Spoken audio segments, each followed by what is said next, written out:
morning, Central Oregon and beyond. This is Josh coming at you with episode 4 of On the Stoke, my podcast about all things life, Stoke, and the pursuit of shreddiness. We're just out here having a great time, and I'm hanging out with Emmy Andrews, my new friend. We just met very recently, but she's the executive director of Central Oregon Trail Alliance, which is a really cool nonprofit here in Bend. I could tell you all about it, but I think Emmy's a little bit more qualified for that. Emmy, how are you today? I'm doing good. Thanks for Awesome. having me. Oh, absolutely. Thank you for being here. If you want, just go ahead and tell us a little kind of background about Central Oregon Trail Alliance. Okay, yeah. So Central Oregon Trail Alliance, everyone pretty much calls us COTA. We've been around actually for 30 years. This is our 30-year anniversary. So started building trails, officially as a nonprofit in the early 90s. And we're up to where we maintain 500 miles of single track trails throughout Central Oregon. We have 6 chapters. So we have Bend is the biggest, but then we also have Redmond, Madras, Crook County, which is like Prineville and the Ochoco's, South Deschutes, which is Sun River and the Pine, and then Sisters, in addition to Bend. So that's 6 total. Wow. And we work with tons of land managers, city, county, state, federal, to get trails approved.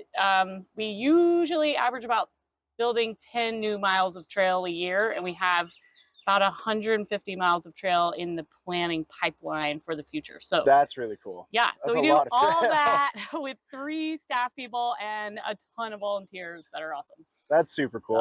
So you said it's your 30-year anniversary. I guess I didn't realize it's been around that long, which is super impressive. Are you guys doing anything fun to celebrate 30 years? You doing any kind of big party for that or anything people should be aware of? We're doing like a fundraiser this Saturday. Nice. Where we're kind of doing some of our biggest donors and having them out for something. And then we're hoping in the fall, summer is just everyone's traveling and stuff. So we're hoping in the fall we can have a big come one, come all and celebrate 30 years of trails. So. Awesome. So, COTA's been around for 30 years. How long have you been involved with it? Yeah, I joined the board in 2016 when we were still all volunteer. And then there was this period where the board, it was just wild when it was all volunteer and we're just all trying to do all this stuff. There's so much to do. And eventually in 2020, the board made the decision, we can't meet the need in an all volunteer way anymore. And so looked at our budget and decided to hire staff, went through a whole process, but in the end I did get hired, which I am so stoked about. Congratulations. It's really wild to have your dream job.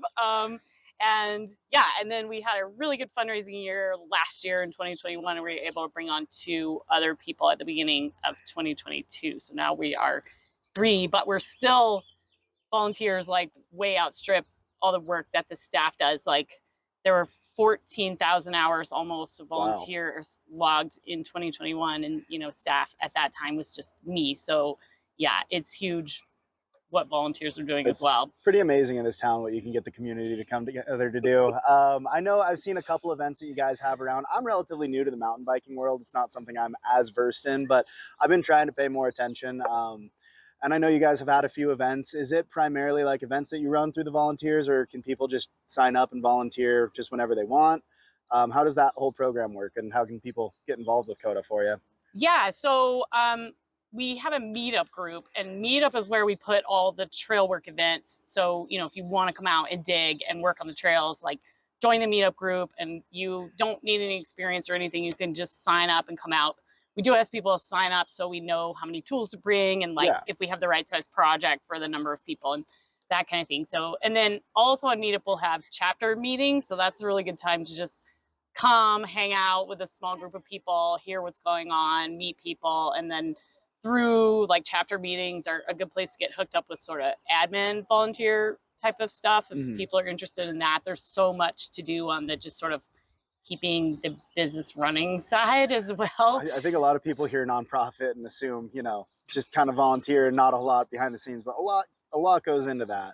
So much. And our mission, in addition to trail stewardship, which is the core of it, we have advocacy, education, and collaboration. And so all of those things, advocating the land managers and doing all the stuff to plan for new trails. And then Central Oregon is so awesome. All of Oregon is great in terms of being collaborative and groups working together. So we have a lot of groups we participate in that are coalitions of multiple stakeholders. So equestrians and, snow groups, and everybody gets together to work out different issues in the forest and future of recreation type stuff. So we spend a lot of time doing that. And of course, feeding the beast, and fundraising is Yeah, definitely you gotta something gotta do what you gotta I do. spend a lot of time doing, and the people that help me are some of my favorite people on earth. So Yeah.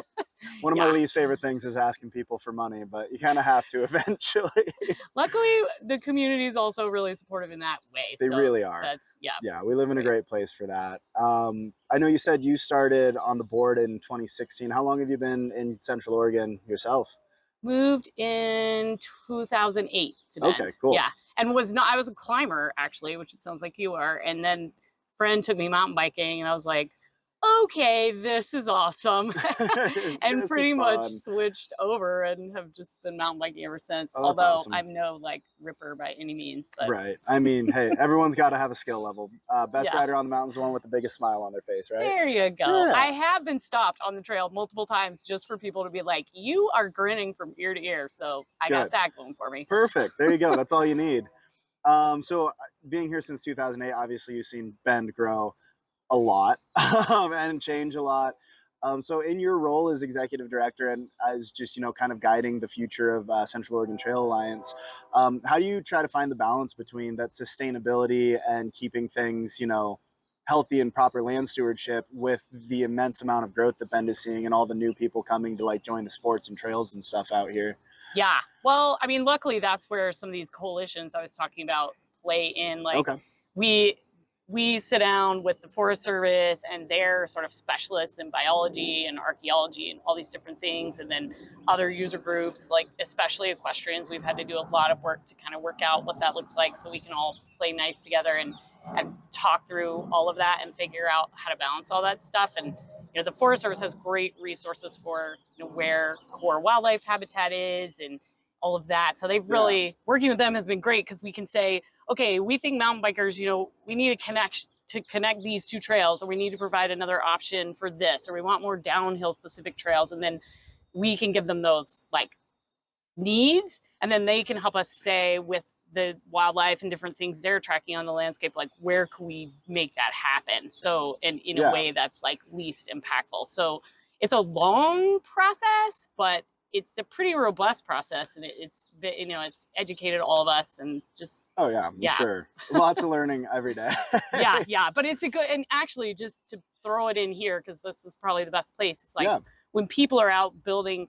Some people around here kind of take it into their own hands and like go out and build rogue trails or illegal trails, whatever Mm. you would call them. And like, I always try to send the message to those folks that like that is not an action without consequence. Like you can't necessarily see it, but that could be critical habitat for some species. And then by having people in there, there really are effects to doing that. And if you Yeah. care about that forest sustainability and stuff, I really just discourage folks from doing that. Yeah, So awesome. I would definitely agree with that.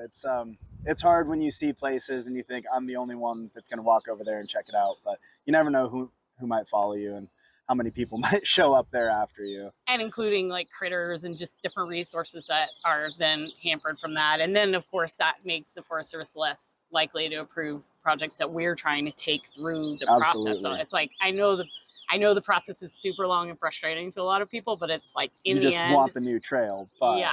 But in the end, the collaborative way and considering all those resources is like really the best way to do it. So. yeah, cool. Well, speaking of all the different trails, how many miles did you say we have around here that you manage? Well, so we maintain 500 miles, but there are other like we don't Yeah. maintain necessarily all. Like, obviously bikes aren't allowed in wilderness, so we don't Right. maintain those trails. And then there's a few areas that just because of historical oddities like aren't maintained by COTA that people probably think are. And we are working to expand now that we're expanding our capacity. We are working to sort of take on the stewardship of some trails that are kind of orphaned and don't have like a particular group that's managing them, or kind of extend down to some of like the Waldo Lake area trails Okay. don't have a really good setup for No one's really maintenance like and watching it and taking care right. of it. Okay, So, cool. but then there are some other adopters, like little known fact that Mrazek is adopted by a different group.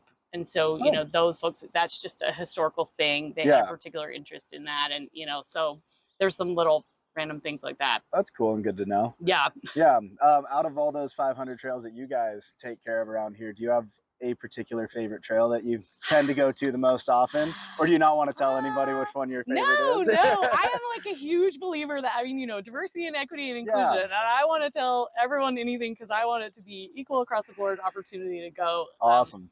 I think Middle Flag Line is still really my favorite. That is the trail that's, maybe I like it so much because it's the special thing that it only opens August 15th because of elk calving in that area. Gotcha. And then, usually the snow starts sometime in October. So you got to like go hit it. And, everybody has, Yeah. I can't think of it right now, but there's a special like term for like the flag line opening day and everyone gets all excited and goes Oh, and that's rides it. fun. Yeah, I love It's those great. kind of vibes. Like First Day Northwest opens up on the mountain and stuff.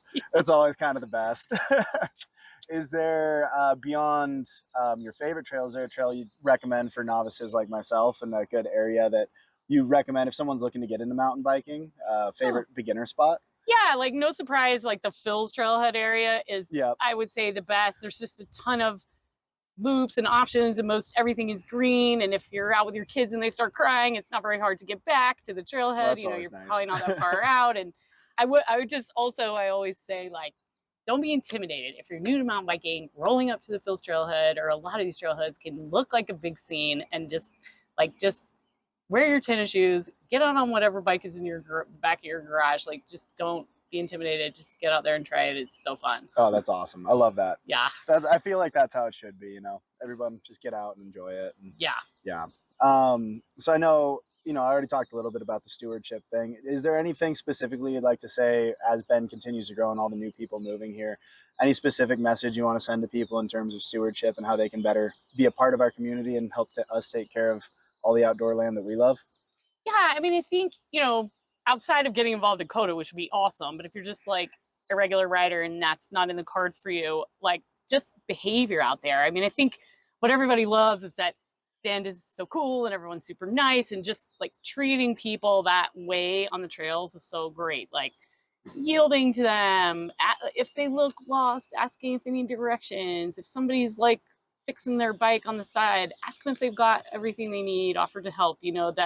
That kind of, those little interactions are just what is going to keep it awesome. And that's just that day to day, what we can do to just keep it Yeah, fun out there. I mean, at the end, if you have a bad interaction with someone, it doesn't matter if they were mean to you or you were mean to them. Both of your days are kind of ruined. So kind of sucks, don't right? do it. Yeah. Yeah, just don't be a dick. Be nice. General Yeah. life policy. Surprise. Yeah, So awesome. Just a couple more questions, I guess. One that I kind of try to ask everyone when they come onto the podcast. In 30 seconds or less, what does Stoke mean to you? the exhilaration of mountain biking, right? I feel like a kid out there just zooming along, and I'm not even that good, and I just can just have the most fun of my life. So that's Stoke. That moment of being in it. I love it. Yes. Perfect.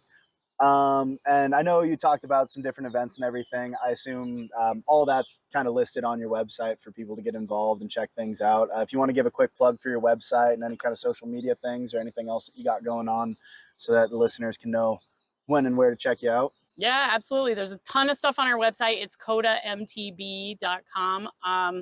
We're on all the major social medias. Everything's at COTA MTB as well. We're pretty easy to find. Again, the meetup group is an awesome thing if you want to get involved.